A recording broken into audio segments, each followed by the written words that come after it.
Assalamualaikum warahmatullahi wabarakatuh. Alhamdulillahi rabbil alamin wa bihi nasta'in ala umurid dunya waddin. Asyhadu an la ilaha illallah wahdahu la syarika lah wa asyhadu anna Muhammadan abduhu wa rasuluh. Allahumma salli wa sallim ala sayyidina Muhammad wa ala alihi wa ashabihi al-kiram والتابعين والتابع التابعين لهم بإحسان إلى يوم الدين. رب اشرح لي صدري ويسر لي أمري واحلل عقدة من لساني يفقهوا قولي. رب يسر ولا تعسر يا كريم. Pertamanya kita memanjatkan syukur kehadrat Allah Subhanahu wa taala kerana dipertemukan lagi dalam ruangan tazkirah, di mana Allah Subhanahu wa taala berfirman, wa dzakir wa inna dzikra tanfa'ul mu'minin. Berilah tazkirah ataupun peringatan, kerana peringatan itu mampu memberi manfaat kepada orang-orang yang beriman. Apatah lagi kalau peringatan itu disampaikan dengan ayat-ayatnya, yakni Al-Quran dan juga sunnah, jadi hadis Rasulullah sallallahu alaihi wasallam, maka sudah tentu ianya sangat-sangat memberi manfaat dan faedah kepada orang-orang yang beriman. Karena Allah menyebut, wa idza tuliyat alaihim ayatuhu zadatuhum imana. Orang-orang beriman itu apabila dibacakan ayat-ayat Allah, diulang-ulangkan ayat-ayat Allah kepada mereka, akan bertambah keimanan mereka kepada Allah Subhanahu wa taala. Dan kita masih membicarakan tentang surah Al-Kahfi. Dulu kita dah bicara secara umum, dan kita tengok ayat-ayat bagaimana Allah memulakan surah Al-Kahfi dengan auzubillahi minasyaitanirrajim, bismillahirrahmanirrahim, dengan Allah memuji dan memuja namanya sendiri. Alhamdulillahillazi anzala ala 'abdihi alkitab wa lam yaj'al lahu 'iwaja. Segala puji, yakni Allah Taala memberitahu bahawa dialah yang layak untuk dipuji secara zat dan hakikat. Al-istihqaq, yakni yang berhak untuk dipuji secara hakikat, kerana ia mempunyai zat yang sempurna, keagungannya dan banyak nikmat yang diberikan kepadanya hanyalah Allah SWT semata-mata. Sebab itu dalam lafaz tasbih kita menyebut innal hamda wan ni'mata laka wal mulk la syarika lak. Sesungguhnya segala puji, segala nikmat dan kerajaan tidak ada sekutu bagi, mana semua bagi Allah SWT. Adapun makhluk dipuji bukan kerana zatnya, tetapi kerana dia mempunyai kelebihan yang telah diberikan oleh Allah Subhanahu wa taala. Sebab itu Tuhan sebut segala puji hanya milik Allah taala. Dan kita sebenarnya tidak mampu untuk memuji Allah dengan pujian yang sebenar-benar, kerana keindahan dan juga kehebatan Allah jauh daripada apa yang kita mampu bayangkan. Sebab itu Allah Ta'ala menyatakan, dan Nabi bersabda dalam sebuah hadisnya, Allahumma inni a'udhu biridhaka min sukhtik wa bimu'afatika min 'uqubatik wa a'udhu bika minka la uhsi sana'an 'alaika anta kama asnaita 'ala nafsik. Maknanya aku tidak mampu untuk menghitung pujian kepadamu sebagaimana yang selayaknya. Engkaulah sebagaimana engkau memuji dirimu sendiri. Yang layak memuji Allah secara maksimum hanyalah Allah Subhanahu wa taala sendiri. Adapun makhluk ini hanyalah pujiannya setakat diberikan oleh Allah Subhanahu wa taala, setakat ilmu kita sahaja. Hakikat pujian yang selayaknya bagi Allah hanya Allah sahaja yang tahu, dan Allah sahaja yang layak untuk memuji dirinya secara sempurna. Kemudian Allah menyebut bahawa anzala ala 'abdihil kitab. Allah telah menurunkan Al-Quran, yakni kitab, kepada hamba-Nya. Nabi SAW ini banyak nama, kata para ulama, nama yang paling mulia ialah hamba. Sebab itu bila Allah sebut tentang Isra Mi'raj, Allah gunakan hamba. Allah tidak sebut Muhammad, bahkan tidak sebut Rasul. Subhanalladzi asra bi'abdi. Maha suci Allah yang telah memperjalankan hamba-Nya, bukan memperjalankan Rasul. Kerana jawatan terpenting dan juga paling tinggi dan paling mulia bagi manusia ialah bila dia mampu meletakkan posisi dirinya sebagai hamba Allah. Hamba Allah yang taat dan patuh kepada Allah tanpa syarat, yang tunduk dan yakin dengan apa-apa sahaja yang disampaikan oleh Allah Subhanahu wa taala. Sifat kehambaan inilah yang menyebabkan manusia menjadi mulia. bukannya sifat sombong, sifat takbur, sifat rasa diri hebat.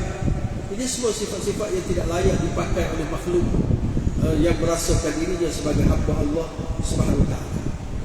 Nabi ni ulama kata namanya banyak, tetapi yang paling mulia ialah hamba. Walaupun Nabi ada Muhammad, Nabi gelaran kunyahnya dan sebagainya, tapi yang paling mulia hamba. Nabi juga digelar Al-Khalil. Al-Khalil pun kemuncak juga bagi seorang Nabi. Ada dua sahaja Rasul yang diberi gelaran Al-Khalil, Khullah, yang lebih tinggi martabatnya daripada Al-Habib. Khalil ini hanya dipakai oleh Nabi Ibrahim dan Nabi Muhammad alaihi wasallam. Yang para Nabi lain tidak pakai gelaran Al-Khalil. Jadi Allah Ta'ala sebut bahawa dia telah menurunkan Al-Quran. Al-Quran walam yaj'al lahu iwaja. Di situ dia ada saktah, yang kita berhenti dua second tanpa lepaskan nafas, sunnah saktah. Saktah ni macam koma lah, koma. Dia tidak noktah. Noktah tu berhenti terus. Saktah ni koma. Jadi Allah menurunkan Alkitab, yakni Al-Quran. Al-Quran adalah merupakan tidak ada keraguan padanya.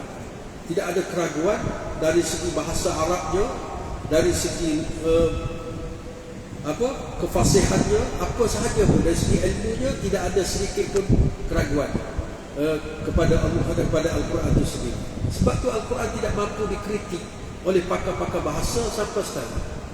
Kalau sesiapa yang pakar bahasa, ada PhD dalam bahasa Arab pun, dari kalangan orang tani siapa pun, mereka tidak mampu untuk mencari sedikit pun kesalahan nahwu ke, kesalahan saraf, kesalahan dari segi balaghah, atau apa-apa sahaja yang berkaitan dengan ilmu bahasa Arab, al-bayan, al-badi' dan sebagainya, tidak mampu mereka temui. Bahkan mereka berhenti dengan kekaguman terhadap ayat-ayat Al-Quran. Mustahil Al-Quran direka oleh Nabi SAW. Kalau yang membuatnya Nabi, pasti di sana sini ada sedikit kritikan yang mampu dilemparkan. Kerana banyak kitab-kitab yang hebat yang dikarang oleh para ulama, tapi bila diteliti, dikaji, ditahqiq oleh ulama lain, pasti sedikit sebanyak ada kesilapan. Walaupun kesilapannya nadir, walaupun kesilapannya kecil, pasti ada kesilapan. Contoh, Ihya Ulumuddin, hebat. Semua ramai orang mengagumi kitab ini. Bahkan pengagum yang tegar mengatakan Ihya Ulumuddin seolah-olah lebih kurang sikit pada Quran. Kerana hebatnya Ihya Ulumuddin. Tetapi bila diteliti, dikaji oleh para ulama, ada sedikit, khususnya membabitkan hadis-hadis yang tidak sahih, bahkan palsu, dibawa masuk dengan tidak sengaja oleh Al-Imam Al-Ghazali rahimahullah. Tuhan buat macam ni untuk menunjukkan bahawa yang namanya makhluk, walaupun hebat macam mana, yang berpegang dengan hadis betul-betul pun, sehebat mana pun pasti ada ruang untuk dikritik. Bukanlah bermakna ia Ulumuddin itu tidak bagus, tapi nak menunjukkan sebagai seorang manusia, kesilapan walaupun kecil pasti berlaku. Kebaikannya sudah tentu banyak untuk diambil manfaat. Jangan menjadi seperti ekstremis yang bila dia melihat kekurangan pada kitab-kitab ulama, lalu mereka buang dan bakar. Ada yang membakar kitab Ihya Ulumuddin. Ini adalah tindakan ekstremis, kerana seolah-olah tidak menghargai ilmu yang banyak yang ada dalam kitab Ihya Ulumuddin. Kita mesti berada dalam golongan wasatiyah, pertengahan. Khairul umur awsatuha. Ini bukan hadis, ini kata-kata para cendekiawan. Sebaik-baik perkara adalah pertengahan. Dan dia tidak bercanggah dengan Al-Quran. Kerana Al-Quran umat Nabi Muhammad digelar ummatan wasatah, umat yang pertengahan, tidak terlalu ekstremis, tidak terlalu mempelecehkan. Bainal ifrat wat tafriq. Tidak terlalu macam kita belajar ilmu tasawuf, kita tidak terlalu taksub pada tasawuf sehingga segala kesilapan dari ilmu tasawuf diambil. Walaupun salah pun pertahankan juga. Kenapa? Kerana tasawuf. Tak boleh.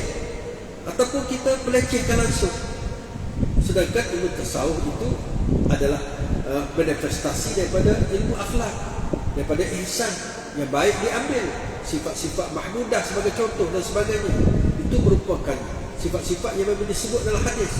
Jadi orang-orang beriman betul-betul yang berpegang dengan Quran, dia berada pada pertengahan, tidak terlalu ekstremis dalam memahami sesuatu. Jadi Al-Quran ni la iwajah, disebut tidak ada kebengkokan sedikit pun. Tidak ada kebengkokan, tidak ada percanggahan dengan mana-mana ilmu yang benar. Kajian-kajian sains yang benar tidak akan bertentangan dengan Al-Quran. Bukan kerana sains itu yang membenarkan Al-Quran. Al-Quran yang membenarkan sains. Kalau ada ilmu sains ke kajian-kajian moden yang bertentangan dengan Al-Quran, sah, yakinlah bahawa ilmu itu belum sampai ke puncak kebenaran. Dia masih lagi berada dalam ruang lingkup yang salah. Tetapi kalau ilmu yang betul pasti tidak akan bercanggah dengan sains. Kita dah beritahu dahulu bagaimana para ulama sebut, para saintis sebut matahari tidak bergerak. Saya ingat lagi belajar di sekolah Jahda dulu, cikgu sains cakap matahari statik, tidak bergerak. Yang bergeraknya ialah planet-planet yang mengelilingi matahari.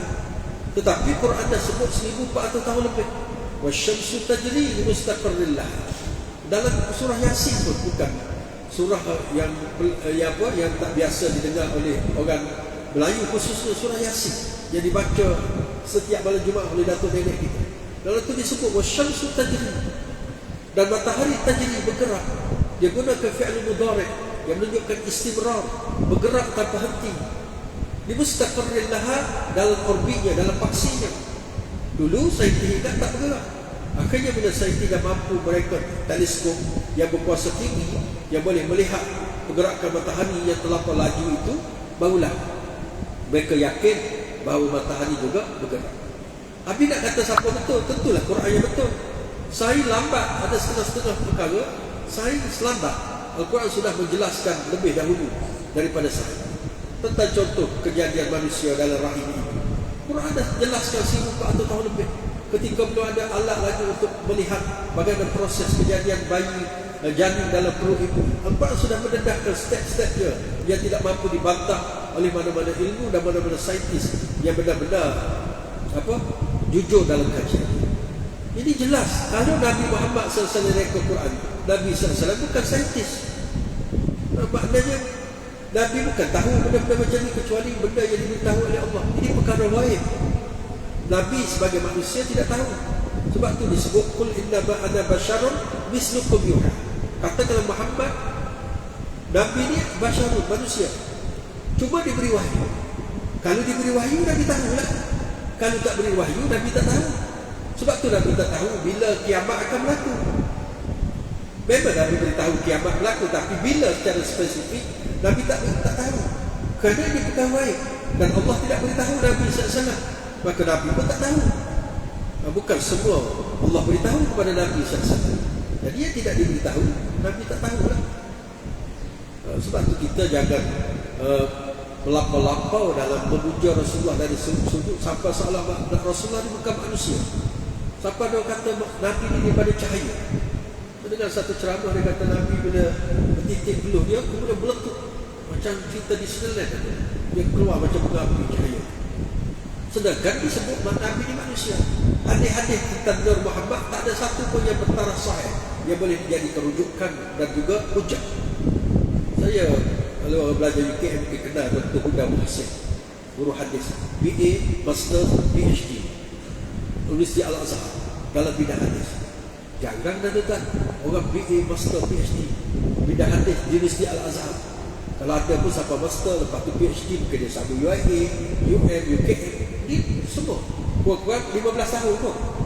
Buat orang kampung saya, Dr. Profesor pun UKM juga, Kamarudin, Dr. Kamarudin Haji Hamzah, orang kampung saya di Kelantan. 15 tahun dia duduk di Azhar. Sebab BA, Master, PhD dia dalam bidang syariat buat kat sana 15 tahun. Ingat lagi yang menjadi ikon di kampung kami dulu lah, 15 tahun duduk di sini. Dia kata tak ada. Dia buat kajian. Saya baca dia punya kertas kerja, dia kaji tentang hadis tentang Nur Muhammad. Orang kata hadis tersebut terdapat dalam Musannaf Abdul Razak. Cari-cari dalam Musannaf Abdul Razak tak jumpa. Memanglah kalau orang betul nak kaji, dia bukan tengok kitab yang telah dicetak. Dia tengok makhtutah tu yang belum dicetak lagi. Dia cetak mungkin kesilapan cetak ke, tertinggal ke. Dia cari yang belum cetak tu, yang semua cetakan ambil kat sana pun tak ada dalam Musannaf Abdul Razak. Habis datang dari mana? Hadis datang dari mana? Nabi memang bawa cahaya. Cahaya Nabi bawa Islam lah. Itu cahaya, iman cahaya lah. Sebab tu Nabi sebut Al-Madinah Al-Munawwarah. badan yang dicahayakan. Dengan cahaya apa? Cahaya iman. Bukan cahaya Madinah tu jadi bila Nabi merintah Madinah tu bercahaya sampai tempat lain pun nampak. Bukan maksud macam tu. Yang dicahayakan dengan cahaya iman, cahaya hidayah, cahaya ilmu, cahaya tamadun, cahaya. Jadi macam tu. Dan muka manusia ni kan orang beriman, orang bertakwa memang bersih, bercahaya. Orang balik haji kita boleh tengok. Ni kawan-kawan kita, keluarga kita balik haji, bersih muka dia. 2 minggu je lepas tu balik asal. Tapi nak ceritanya cahaya dia. Kalau Nabi cahaya, orang tak akan lawan Rasulullah. Pelik kan, siapa nak lawan? Cuba kita tengok dalam Quran. Kenapa orang-orang Arab Quraisy tidak mengikut Nabi SAW? Alasan dia beri Ya'kulu ta'am, ya'kulu dan ta'am. Ya'kulu ta'am ni makna makan makanan. Nak ikut apa Muhammad kata jadi Rasul, dia makan macam kami makan. Wa yamshi fil aswaq, wa yamshi fil aswaq. Berjalan di pasar. Berjalan kat pasar, Nabi pergi pasar. Ya, ini Nabi apa? Berjalan kat pasar. Kalau betul-betul Nabi, datangkan mereka. Malaikat daripada cahaya. Kalau Nabi daripada cahaya, orang tak lawan Nabi SAW. Ini tak ada kaitan. Ini tak ada kaitan. Daripada itu, tentang Nur Muhammad ni, lahirnya kluster ajaran sesat sekarang ni. Tuan-tuan boleh tengok video ajaran Hadi bin Allah yang baru buat convention di mana? Langkawi. Ini mengikut ajaran hakikat Muhammadiyah. Muhammad itu Allah, Allah itu Muhammad. Tengok dia boleh berpeluk-peluk dengan murid dia. Bukan setakat salah, berpeluk-peluk. Tak sesat lagi, sesat lagi. Ustaz Wan Hizam, bukan ustaz pun dia chef je. Tapi dia selalu cerita hakikat, hakikat. Itu pun sama. Mengatakan bahawa Nur Muhammad itu Allah, Allah itu Muhammad. Semua ajaran sesat. Yang berselingkuh di sebalik ilmu tasawuf adalah mereka yang bawa pemahaman yang tak masuk akal. Saya terbaca ada seorang ustaz, dia tak nak sebut lah. Dia kata kul huwallahu ahad. Katakanlah huwa itu domba merujuk kepada Nabi Muhammad. Allah huwa ahad. Katakanlah dia Muhammad itu Allah yang esa. Penafsiran macam ni lah yang dipakai oleh puak-puak ni. Puak-puak Hadi bin Allah, Ustaz Wahizan, kita sebut nama tu tak? Orang sesat boleh sebut nama. Ada masalah ulama hadis sebut nama orang sesat. Mereka ada buku Al-Jarh wa Ta'dil, buku Ar-Rijal dan sebagainya. Mereka menamakan mereka-mereka yang telah membawa hadis palsu. Seperti Nuh bin Abi Maryam yang mereka hadis-hadis berkaitan dengan kelebihan surah-surah. Padahal Nabi tak cerita semua surah. Nabi cerita surah-surah tertentu je. 114 surah itu bukan semua ada dalam hadis. Surah Al-Baqarah adalah, surah Al-Fatihah, 30 dan lain-lain lah, dan ayat-ayat tertentu. Jadi dia yang Nabi tak cerita, yang balance, yang banyak pun dia pun rekod hadis palsu. Yang dia baik sebab dia seorang sufi, seorang ahli zuhud. Dulu kita panggil tasawuf lagi awal-awal dulu. Ahli zuhud, duduk kat masjid apa semua. Sebab dia tengok orang tak zikir, asyik nak belajar dia. Belajar fiqh Imam Abu Hanifah dan kitab Al-Maghazi Ibnu Ishaq. Oh, dia kata tak boleh macam ni. Dia nak orang biar zikir kat masjidnya, biar pegang buah tasbih dia contoh. Dia nak macam tu sebab dia suka macam tu. Jadi dia pun rekod. Hadis-hadis palsu bercerita kelebihan-kelebihan Quran. Kelebihan surah ni begini, kelebihan surah ni begini, supaya dengan harapan bila disebarkan orang akan percaya sebab dia lebay. Dan kata para ulama yang paling bahaya sekali bila pemalsuan dibuat di silbat. Bila dia pakai skupa besar dia, dia buat tasbih gantung kat leher ke, sikit-sikit selawat tapi dia bawa hadis palsu. Jadi lagi bahaya daripada orang ajaran sesat biasa ni. Hadi bin Allah, Ustaz Wahizan dan lain-lain ayat ke. Adalah ikut dia beberapa perkara. Tapi kalau ustaz bawa ajaran palsu atas nama agama, suka ambil benda-benda yang tak ada dalam hadis Quran, ikut dia lagi ramai. Bahkan tak boleh ditegur pun. Kalau ditegur dia boleh cok. Sedangkan tak ada. Tak ada lagi. Ini bahaya kepada perkembangan Islam yang telah melanggar silibus yang sepatutnya dipakai dalam Islam. Islam ada silibus dia, Quran, hadis, ulama-ulama muktabar dan sebagainya untuk jadi rujukan. Dijebak kias tu. Dijebak kias tu hasil daripada kefahaman ulama daripada Al-Quran dan hadis. Mana ulama tidak boleh dinafikan. Mereka juga penyumbang kepada untuk mengetahui kebenaran. Dan Nabi dah sebut al-ulama warathatul anbiya. Ulama pewaris Nabi. Bila pewaris Nabi, dia ikut Nabi. Nabi tinggalkan aku, taraktu fikum amrayn, tinggalkan kepada dua kamu arahan. In tamassaktum bihima, sekiranya kamu berpegang teguh dengan kedua-duanya, lan tadillu abadan. Kitab Allah wa sunnah Nabi. Takkan sesat. Kitab Allah dan sunnah Nabi sallallahu alaihi wasallam. Sebab tu dia sebut Quran ni tidak ada bengkak-bengkok. Jangan kita nak lampau-lampau Rasulullah tu. Memang kita sayang Nabi, tapi jangan letak apa yang tak ada pada Rasulullah. Rasulullah daripada cahaya, tak ada lah tu. Rasulullah tak ada bayang, itu tidak ada sahih. Rasulullah diteduhkan dengan awan, itu betul. Belum jadi Rasul, dah ada awan meneduh Rasulullah. Tapi Rasulullah tak ada bayang, bercanggahlah hadis. Hadis yang sahih. Kerana pada suatu malam Aisyah radhiyallahu anha tengok kelibat dibayang lah. Aisyah ingatkan Nabi masuk, rupanya anak buahnya. Kalau Nabi dah tak ada bayang, tak perlu Aisyah ingat Nabi dah. Memang Nabi tak ada bayang. Dan kalau Nabi tak ada bayang, takkan orang-orang Arab Quraisy tak tahu. Sudah tentu akan heboh. Maka mereka bercinta mulut ke mulut. Jangan lawan Muhammad, dia ni manusia pelik. Bayang pun tak tahu. Sebab tu Nabi SAW ni kita sayang, kita hormat, kita tahu dia manusia sempurna dari sudut akhlaknya, ilmunya dan sebagainya. Tapi jangan mengagung-agungkan sampai darjat ketuhanan. Macam tadi lah, Qul huwallah, dia itu Allah. Dia adalah Allah yang Esa. Dia Muhammad Allah yang Esa. Saya rujuk 20 kitab tafsir. Kok ada kitab tafsir bukan yang picisan-picisan ni. Ibnu Katsir sudah tentu, atau Bari, apa kitab tafsir Ibnu Abbas sendiri dekat 20. Ada satu ulama-ulama yang tafsir Tabari kata bahawa buah itu kembali pada Nabi Muhammad SAW. Yang katanya ahli sufi yang bernama Syekh Abdul Karim Al-Jilli dan juga Ibnu Arabi yang kontroversi. Dan mereka bukan ulama muktabar dalam bidang tafsir. Tak boleh dijadikan rujukan. Tapi taksub sangat tapi bertentangan dengan Quran Al-Karim. Jadi tidak ada bengkak-bengkok seperti kitab-kitab sebelum ini. Kitab-kitab Taurat, Injil, Zabur semua telah direka. Zabur langsung tak ada. Injil bertukar jadi Bible. Dalam tukar jadi Bible, jadi 4 orang. Mark, Luke, Matthew dan juga Barnabas. Berikut orang yang menyusunkan. Dan semua penyusun-penyusun Injil kecuali Barnabas, mereka tidak pernah berjumpa dengan Nabi Isa AS. Bahkan mereka menyusun kitab-kitab itu tersebut 90 tahun setelah Nabi Isa diangkat ke langit. Lama dah. Sebab tu mereka takut tambah. Walaupun ada kebenaran sebanyak, tapi mereka takut tambah. Tapi Barnabas pernah belajar dengan Nabi Isa AS. Yang dia susun tu ada kebenaran. Saya pun pernah baca. Jadi Barnabas dulu waktu buat tesis dulu, tengok yang bahasa Arab lah. Memang Barnabas sebut Nabi Muhammad sebagai Rasul terakhir. Dia sebut Ahmad. Tapi orang Kristian tidak menerima Injil Barnabas. Padahal Barnabas ni yang paling tua daripada Injil-Injil yang direkod tu. Dia kata ini umat Nabi Muhammad yang buat.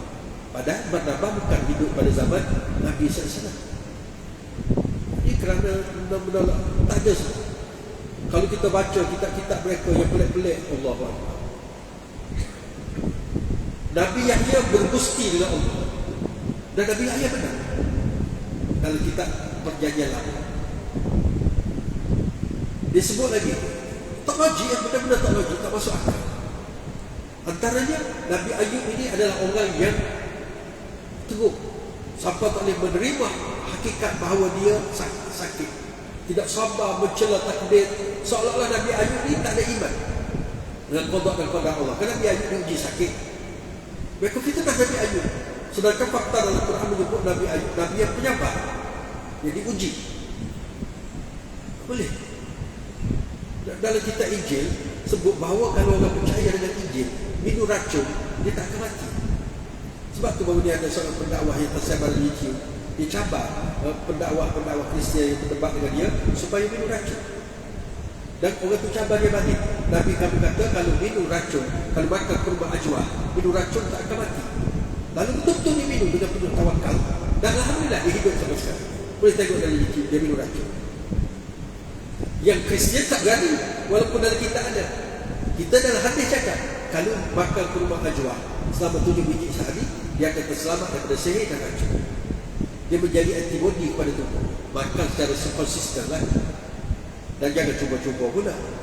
Jangan makan sehari kemudian telah racun tikus. Lepas tu meninggal dunia salah Pak Ustaz. Lepas tu jangan baik-baik dia benda diracun ni. Kalau terdesak tak ada orang yang sengaja minum. Kalau terminum, termakan dia akan menjadi antibody, boleh menjadi penawar, menetralkan racun tersebut. Adalah kajian-kajian yang dia buat. Kenapa kurma ajwa tu? Ada yang kata, ulama kata bukan kurma ajwa je, kurma semua di bumi Madinah. Dan ada kata bukan bumi Madinah, kurma semua yang kawasan Mekah ke Madinah, asalkan tempat yang barakah. Wallahu ta'ala alam. Tapi yang konfirmnya kurma ajwa 7 biji mengelakkan sihir. Jadi kita kena terima lah, sebab Nabi cakap walaupun kadang-kadang logik akal tak boleh terima, apa kaitan sihir dengan kurma ajwa. Dan Nabi cakap soal ilmu kamu tak boleh kaji lagi, bukan kerana benda tu tak betul. Kajian belum cukup lagi.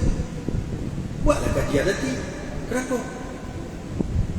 Mungkin 20 tahun, 30 tahun nanti barulah para saintis menjumpai kenapa kurma ajwa boleh menjadi benteng kepada racun dan juga sihir. Ilmu ni luas. Kemudian disebut qayyiman liyadhira ba'san syadidan min ladun basyiril mu'minina alladhina ya'maluna as-salihati anna lahum ajran hasanah. Sebagai bimbingan yang lurus untuk memperingatkan akan siksa yang sangat pedih dari sisinya, iaitu memberikan khabar gembira kepada orang beriman dan mengerjakan kebajikan untuk mendapat balasan dan pahala yang baik. Jadi Quran ini adalah merupakan hakim yang lurus yang akan menghukum manusia dan juga akan menunjukkan jalan yang betul, dan juga menjadi hakim kepada mana-mana kitab yang diturunkan sebelum ini, menjelaskan. Sebab tu tak perlu dah Zabur, tak perlu dah Taurat, tak perlu dah Injil, tak perlu dah suhuf-suhuf yang pernah diturunkan kepada para Nabi dahulu. Kerana apa? Kerana Al-Quran sudah kekal. Ingat dulu Sayyidina Umar bawa catatan daripada kitab Taurat yang diambil kepada Yahudi, nak tunjuk ke Nabi dengan excited. Kadang-kadang mungkin menjadi nilai tambah kepada Al-Quran. Muka Nabi tu jadi merah. Sahabat tahulah kalau muka Nabi merah tu makna Nabi marah. Orang kata, Umar kenapa kau buat macam tu? Lalu Umar pun menyesal. Dia pun berkata, raditu billahi rabban wa bi islami dina wa bi Muhammadin nabiyyan wa rasulah. Aku redha Allah sebagai Rabb, aku redha Islam sebagai agama, dan Nabi Muhammad SAW sebagai Rasul Allah dan hamba. Barulah Nabi SAW. Kalau Taurat yang itu pun tak boleh nak padu dengan Quran, bagaimana dengan pemikiran manusia? Yang bercanggah lah. Yang tak bercanggah tak apalah kan? Yang bercanggah ini tidak. Bila orang sebut Quran hadis tak nak pakai. Sikit je. Okay. Macam baru ni sambutan kita buat doa awal tahun kita tahu. Tidak salah buat doa tu. Memang doa awal bulan tu memang ada dalam hadis. Nabi sebut Allahumma ahillahu alaini bil amni wal iman was salamati wal islam rabbi wa rabbuka. Awal tahun, setiap awal tahun. Dah baru ni awal tahun Muharram buatlah. Tak ada masalah. Cuma jangan cakap. Jangan cakap kalau siapa buat awal tahun, akhir tahun ini sunnah yang Nabi sebut akan dihapuskan dosa sepanjang tahun. Tak boleh lah. Sebab zaman Nabi pula ada tahun lagi. Tahun baru ni zaman Sayyidina Umar. Confirm kalau jumpa hadis macam tu palsu. Yang palsu ni kita nak tegar, bukan larang orang berdoa. Oh dia kata ni nak berdoa tu tak boleh. Bukan tak boleh berdoa, tak boleh dah. Macam tu. Nak kata ini kalau buat awal tahun akhir tahun dihapuskan dosa sepanjang tahun. Zaman Nabi mana ada awal tahun akhir tahun? Mana datang hadis tersebut? Kalau tidak, menunjukkan palsu. Kalau palsu tak boleh pakai. Bukan tak boleh pakai berdoa, tak boleh pakai fadilah. Macam selawat rekaat, selawat tafrijiyah dari Johor, lepas sembahyang, kalau saya kuliah kat Johor memang dia ada selawat tafrijiyah. Selawat tafrijiyah selawat rekaat. Ada ulama kata boleh, ada ulama kata tak boleh. Itu khilaf. Okey. Kalau kata boleh, okey, baca. Tapi kena ingat kelebihan-kelebihan, fadilah-fadilah tak boleh kita sebutkan secara khusus. Sebab Sebab tak ada dalam hadis. Fadilah, kelebihan suatu amalan tu kita tak boleh kaitkan dengan Nabi SAW. Sebab yang boleh tentukan kelebihan secara khusus, dia dapat pahala sekian-sekian, Allah je. Dan Rasulullah kalau dia tahu Allah. Nak amal itu perkara lain. Mungkin orang ni dapat kelebihan macam ni. Macam katalah, kita baca Quran wasyamsu tajri mustaqarril laha, ataupun kita baca ayat-ayat lain. Tiba-tiba suatu hari kita dapat kelebihan Tuhan ini. Saya pernah baca waja'alna bi baini aydihim sadda wa min khalfihim sadda. Masa tu waktu budak-budak naik motor oleh Romla. Lepas tu saya pun baca supaya tak kena tahan. Kita budak-budak masa tu dekat tiga macam tu, lesen kau pun tak ada. Saya baca tu polis tak tahan. Orang lain semua kena tahan. Tak boleh saya buat ceramah antara fadilah waja'alna bi baini aydihim sadda, baca pada Romla tak nampak. Mungkin Tuhan beri pada saya, kesian pada saya pada waktu tu budak sekolah agama rakyat lagi kan. Lepas tu apa lesen pula tak ada. Mungkin Tuhan beri, tapi bukan terpakai pada semua orang. Macam dulu waktu berlaku komedi dulu, Kian Saleh, ada yang takluk, dia tetap. Kita tak boleh cakap kalau baca ayat ni sekian-sekian maka tetap takluk. Ini ilmu kebal. Ilmu kebal tak ada dalam Islam. Para sahabat mati syahid, tak ada ilmu kebal. Tapi kalau Tuhan beri dengan berkat kerana nak suruh dia hidup lagi, bela Islam apa, itu kelebihan dan karamah ataupun maunah pertolongan Allah pada ketika itu. Bukan baca ayat sekian-sekian ilmu pandai jadi kebal. Tak boleh begitu. Kalau kebal tak mati syahid kan. Sedangkan syahid cita-cita tertinggi orang beriman. Jangan salah guna. Sebab tu kita tak boleh berdakwah-dakwah apa semua. Nak baca doa tidak salah. Jadi kita kena faham. Kalau kita buat dengan faham, kita tahulah. Baca, okey, memang awal bulan, bukan setakat bulan Muharram saja. Bulan-bulan lain kita disunatkan berdoa. Di samping kita berdoa dalam hadis, boleh kita top up dengan doa-doa lain. Macam kita bila hujan turun, Allahumma sayyiban nafi'an, baca doa yang ajar kepada Nabi. Kau biar baca doa lain lepas tu. Kerana hujan turun itu waktu rahmat turun, doanya makbul. Ni kadang-kadang hujan turun lebat tu, hujan pula, semalam tak hujan lagi dah habis program batal. Doa tidak. Kalau kita minta, wahai Tuhan, timpakanlah kami hujan yang bermanfaat, hujan yang bukan bagi kilat, hujan yang menyebabkan kami berpindah, hujan yang begini-begini, tolong yang bermanfaat. Lebat-lebatlah memang untuk manusia, untuk binatang, segala-gala bagai, untuk tumbuhan, tapi tolong beri manfaat. InsyaAllah tak berlakulah apa-apa yang tidak elok kalau semua orang berdoa macam itu. Tapi tengok hujan lagi, tak puas hati pula. Allah buat tu adalah sebabnya. Doa tak baca. Ini kesilapan kita kadang tidak berinteraksi dengan alam itu dengan cara yang sepatutnya. Jadi saya rasa semoga kita dapat manfaat bersama.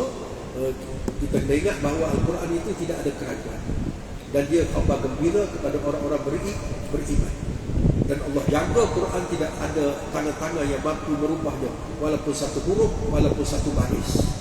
Tidak seperti kitab-kitab lain yang mampu diubah menyebabkan tak ada yang asli lagi. Quran dulu bacaan macam-macam, tapi bila bergaduh, ada para sahabat bergaduh sebab ini baca macam, bahkan disebut oleh ulama ada seorang penulis wahyu jadi kafir. Ibnu Rajab Al-Hambali sebut penulis wahyu zaman Nabi dia jadi kafir sebab dia tulis wahyu waktu dia dengar pada Nabi bacaan lain, kemudian orang lain baca lain pula, menyebabkan dia hilang keyakinan pada Quran dan dia murtad. Ini Ibnu Rajab Al-Hambali tulis dalam kitabnya dan berlaku pada zaman Nabi. Sebab tu bila zaman Sayyidina Utsman buat satu lahjah Masalah Utsman supaya tidak berlaku perdagangan. Lorak-lorak apa semua tu kan. Memang ada ulama kata tidak salah baca, tapi supaya selaras. Dulu kabilah ni mungkin baca dengan lahjah macam ni.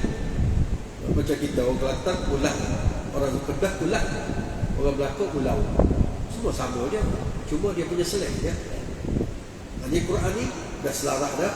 Memang solid mana-mana di India ke apa, semua macam tu. Di Malaysia dia apa, semua macam tu. Orang Arab, Afrika pun macam tu, kita pun macam tu. Jadi moga-moga kita dapat manfaat dalam tazkirah pada tengah hari ini. Ada 5 minit lagi, semoga kita dapat gunakan kesempatan untuk banyak berselawat pada Nabi SAW, kerana selawat pada Nabi pada hari Jumaat disebut akan dikutip selawat itu, diletakkan dalam bulan cahaya, kemudian akan dipersembah pada Nabi SAW. Ini memang ada hadis, dipersembah pada Nabi SAW. Jadi banyak berselawat di mana-mana itu kita secara peribadi dan sebagainya, banyak berselawat. Berapa banyak itu terpulang. Kata Syekh Abdul Rasid Al-Ghahi, Maulana daripada India, dia kata bagi saya, bagi dia lah, bagi dia banyak tu 300 ke atas.